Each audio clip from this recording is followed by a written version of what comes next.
কিয়ামতের 10টা নিদর্শন আছে বড় বড়, তার মধ্যে একটা হচ্ছে দাব্বাতুল আরদ, জমিন থেকে ফুঁড়ে একটা প্রাণী বের হবে।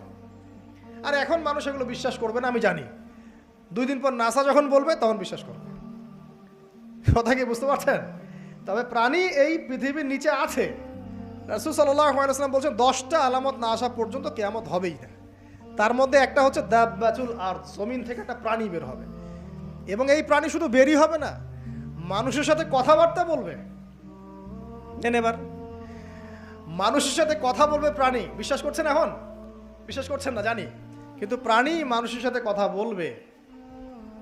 আল্লাহ পাক বলাতে পারেন না? পারেন। আচ্ছা, সামনে যান। ওই প্রাণী যখন দাঁড়িয়ে আছে রাস্তায়, এখন এই বালক বলছে আজকে আমি প্রমাণ করে নিব যে আল্লাহর আনুগত্যশীল ওই পাদ্রী সঠিক নাকি ওই জাদুকর সঠিক।